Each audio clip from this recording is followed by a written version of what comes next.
Hello, my dear people. Welcome back to ACP Vlogs.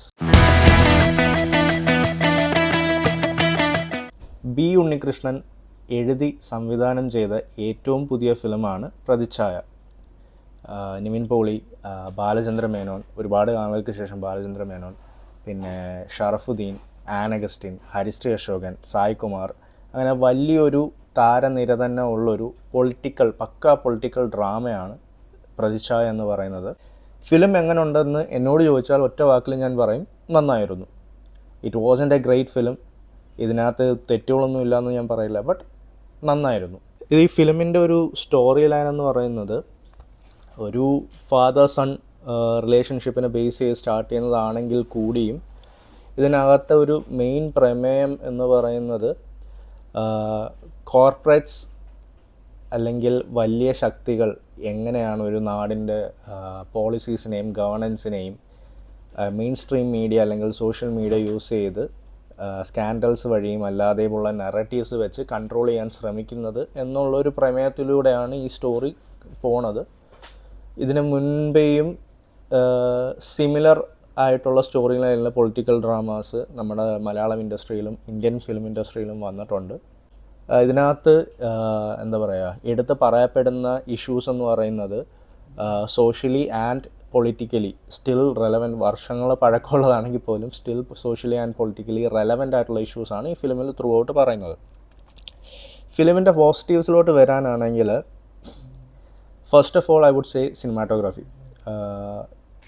അതിൽ negatives ഇല്ലെന്ന് ഞാൻ പറയില്ല, അതിലും ഫ്ലോസ് ഉണ്ടായിരുന്നു എങ്കിൽ കൂടി ഡിഫറെൻറ്റ് ഫ്രെയിംസ്, ഇപ്പോൾ ഓപ്പണിംഗ് ഷോട്ട്, സെയിൻറ്റ് പീറ്റേഴ്സ്ബർഗിൻ്റെ ഒരു ഓപ്പണിംഗ് ഷോട്ട്, അതുപോലെ തന്നെ ആ ഒരു ഫസ്റ്റ് സീനിൻ്റെ ഒരു മൂവ്മെൻറ്റ്, അതുപോലെ പോസ്റ്റ് ഇൻ്റർവെല്ലുള്ള ചില ഹീറോ എലിവേഷന് വേണ്ടിയിട്ട് എന്ന് പറയാമല്ലെങ്കിൽ പോലും ആ ചില ഷോട്ട്സ്, ആ ഷോട്ടിൻ്റെ പ്ലേസിങ്, അതൊക്കെ വളരെ നന്നായിരുന്നു.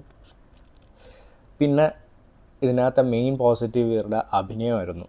ഫോർ എക്സാമ്പിൾ, ഫസ്റ്റ് നമ്മൾ അഭിനയം എടുത്ത് പറയേണ്ടതാണെങ്കിൽ ബാലചന്ദ്ര മേനോൻ. പുള്ളി ഒരു സീസൺഡ് പൊളിറ്റീഷ്യൻ്റെ റോളാണ് ഇതിനകത്ത് ചെയ്യുന്നത്, ചീഫ് മിനിസ്റ്ററായിട്ട്. ആ ഒരു ഓപ്പണിംഗ് സീനിൽ തുടങ്ങി പുള്ളി ആ റോള്, ഒരു ക്യാരക്ടറിനെ ക്യാരി ചെയ്യുന്നത് ഇറ്റ് വാസ് ഫ്ലോലെസ്.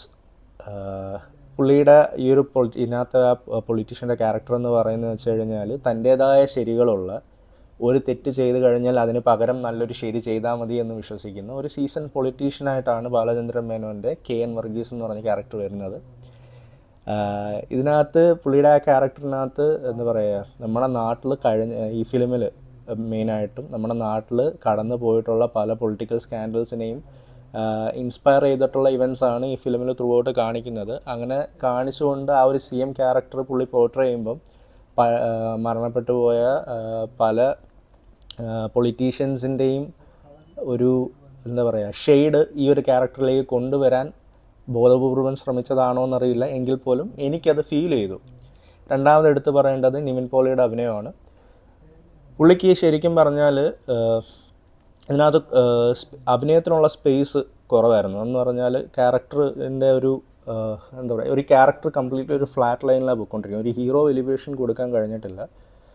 ഡീറ്റെയിൽ ആയിട്ട് നമുക്ക് നെഗറ്റീവ്സിലോട്ട് വരുമ്പോൾ പറയാം. ബട്ട് ആസ് ആൻ ആക്ടർ പുള്ളിക്ക് കൊടുത്ത ജോലി, ആ ബാലചന്ദ്രൻ മേനോൻ്റെ കേസ് പറഞ്ഞതുപോലെ തന്നെ നിവിൻ പോളിക്ക് കൊടുത്ത ആ ക്യാരക്ടർ പുള്ളിയും അങ്ങേയറ്റം പെർഫോം ചെയ്യാൻ പറ്റുന്ന സ്പേസിൻ്റെ മാക്സിമം പുള്ളി അതിനകത്ത് ക്യാരി ചെയ്ത് ആ ക്യാരക്ടറിനെ കൊണ്ടുപോവുകയും പെർഫോം ചെയ്യുകയും ചെയ്തിട്ടുണ്ട്. ഇതിനകത്തൊരു അമ്മ ക്യാരക്ടർ, അതായത് ബാലചന്ദ്ര മേനോൻ്റെ വൈഫ്, അതുപോലെ തന്നെ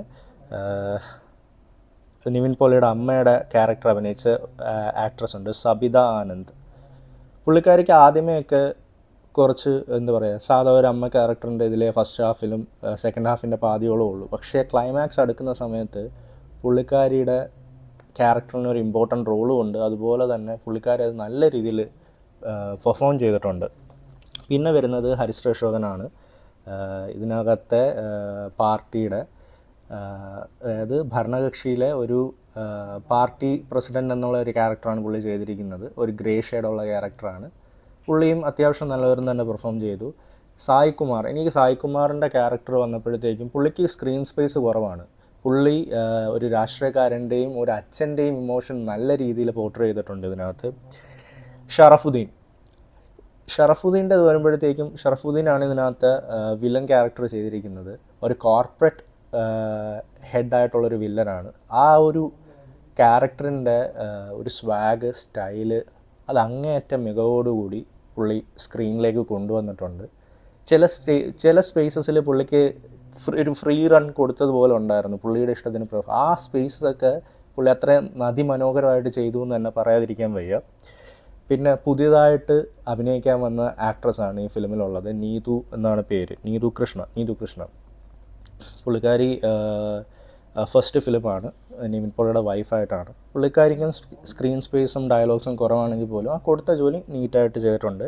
ആൻ അഗസ്റ്റിൻ അഗൈൻ വളരെ സ്ക്രീൻ സ്പേസ് കുറഞ്ഞ ഒരു എന്താ പറയുക വില്ലൻ സൈഡിൽ നിന്നുള്ളൊരു ക്യാരക്ടറാണ്.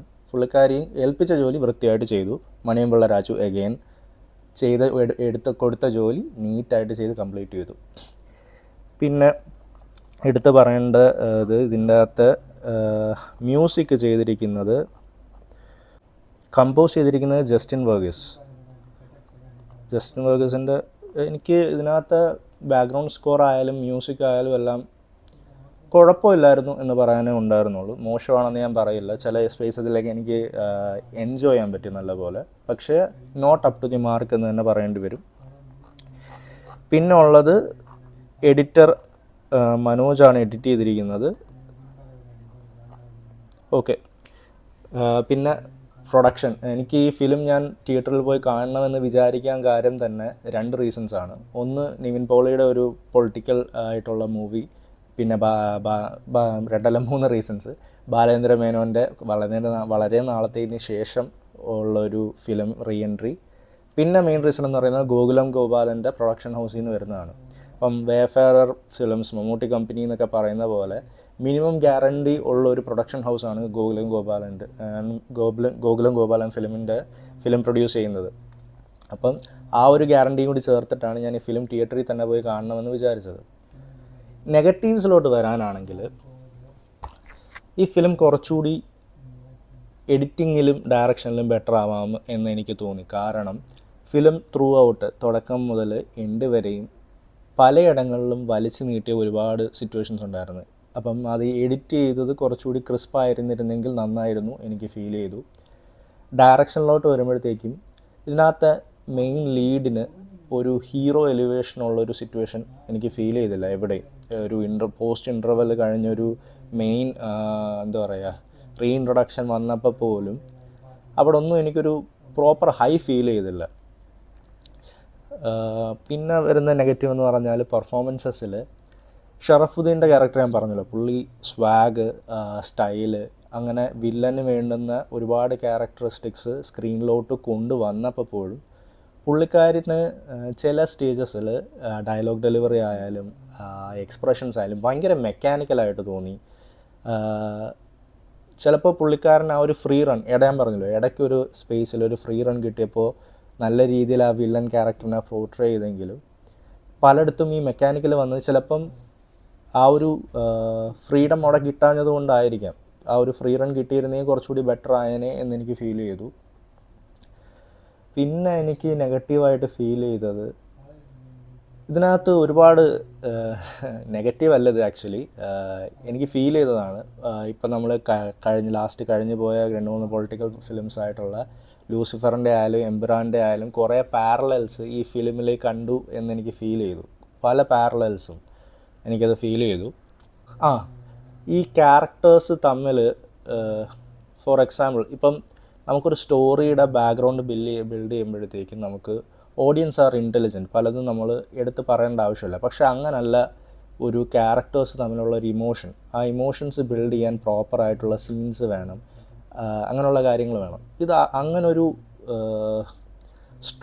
ആ ഒരു ബോണ്ട് ബിൽഡ് ചെയ്യുന്ന രീതിയിൽ, സ്ട്രെങ്തൻ ചെയ്യുന്ന രീതിയിലുള്ള സീൻസൊന്നും ഫിലിമിൽ വലുതായിട്ടില്ലായിരുന്നു. അച്ഛൻ്റെ ഫേവറേറ്റ് മോനാണെന്ന് ആ സ്ക്രീനിൽ പറഞ്ഞങ്ങ് പോവുക, ആ ഒരു രീതിയാണ്. അപ്പം അത് കുറച്ചുകൂടി ഇമ്പ്രൂവ് ആവാം എന്നെനിക്ക് തോന്നി. അഗൈൻ ബാക്ക്ഗ്രൗണ്ട് മ്യൂസിക് പലയിടത്തും എൻജോയ് ചെയ്യാൻ പറ്റുമെങ്കിലും പലയിടത്തും അതിൻ്റെ ഒരു ഇമ്പാക്റ്റ് കിട്ടിയില്ല. ചില സീൻസൊക്കെ അൺവാണ്ടഡ് ആണെന്ന് എനിക്ക് ഫീൽ ചെയ്തു. ഒരു എക്സാമ്പിൾ പറയുകയാണെങ്കിൽ, ചീഫ് മിനിസ്റ്ററെ കാണാനായിട്ട് ഒരു IPS ഓഫീസർ വരുന്ന വഴിക്ക് ഫോൺ എടുത്ത് ഫുള്ളി ചീഫ് മിനിസ്റ്ററെ വിളിച്ച് വണ്ടി ഓടിച്ച് ചീഫ് മിനിസ്റ്ററെ ഫ്രണ്ടിൽ വരുന്നവരെ ഫോൺ കോൾ കണ്ടിന്യൂ ചെയ്യുകയാണ്. അങ്ങനെ ഒരു സീനിൻ്റെ ആവശ്യം എന്തായിരുന്നു? ഒന്നെങ്കിൽ നേരിട്ടുള്ളൊരു മീറ്റിംഗ് എന്ന രീതിയിൽ ആ സീൻ പ്ലേസ് ചെയ്യാം. വണ്ടി എടുത്ത് ഓടിച്ച് വന്ന് അതുവരെ ആ ഫോൺ കണ്ടിന്യൂ ചെയ്ത് അങ്ങനെയുള്ള കുറച്ച് മിസ്റ്റേക്സ് എനിക്ക് തോന്നി. ഡയറക്ഷൻ ഇമ്പ്രൂവ് ആവായിരുന്നു, അതായിരുന്നു എനിക്ക് ഫീൽ ചെയ്തത്. ഡയറക്ഷനും എഡിറ്റിങ് ഇമ്പ്രൂവ് ആവായിരുന്നു. പിന്നെ ആക്ടേഴ്സിന് പെർഫോം ചെയ്യാൻ കുറച്ചുകൂടി സ്പേസ് കൊടുക്കാമായിരുന്നു. കാരണം ഇതിൻ്റെ സ്റ്റോറി ലൈൻ എനിക്ക് ഇഷ്ടപ്പെട്ടു, ഇതിനകത്ത് ചർച്ച ചെയ്യുന്ന വിഷയങ്ങൾ എനിക്ക് ഇഷ്ടപ്പെട്ടു. ഇതിനകത്ത് സംസാരിക്കാനാണെങ്കിൽ ഇഷ്ടം പോലെ ഉണ്ട്. അങ്ങനെ സംസാരിച്ച് തുടങ്ങിക്കഴിഞ്ഞാൽ ഇതിനകത്ത് സ്പോയിലർ ആവാനുള്ള സാധ്യതയുണ്ട്. പക്ഷേ എങ്കിൽ കൂടി എനിക്കിതിനകത്ത് പ്രമേയം എനിക്കിഷ്ടപ്പെട്ടു. ഡയറക്ഷൻ ആൻഡ് എഡിറ്റിംഗ് കുറച്ചുകൂടി ബെറ്റർ ആവായിരുന്നു. ആക്ടേഴ്സിന് സംസാരിക്കാൻ അല്ലെങ്കിൽ പെർഫോം ചെയ്യാനുള്ള സ്പേസ് കുറച്ചുകൂടി കൊടുക്കാമായിരുന്നു. ഇതാണ് എൻ്റെ ഒരു നിലപാട്. ഈ പടം തിയേറ്ററിൽ പോയി കാണണമെന്ന് വെച്ച് കഴിഞ്ഞാൽ I will say definitely go and watch it in the theatres. കാരണം ഇതിൽ സംസാരിക്കുന്ന വിഷയങ്ങൾ നമ്മൾ സാധാരണക്കാർ ഇനിയും പലരും മനസ്സിലാക്കേണ്ട കാര്യങ്ങളാണ്. സോ നമ്മൾ തിയേറ്ററിൽ ആ ഒരു പൈസ സ്പെൻഡ് ചെയ്ത് പോയി കാണുമ്പോൾ അതിൻ്റേതായ ഇമ്പോർട്ടൻസ് ആ ഒരു വിഷയങ്ങൾ കേൾക്കുമ്പോൾ നമുക്ക് ഫീൽ ചെയ്യും. So definitely go and watch it in the theaters and let me know your thoughts in the comments. Bye.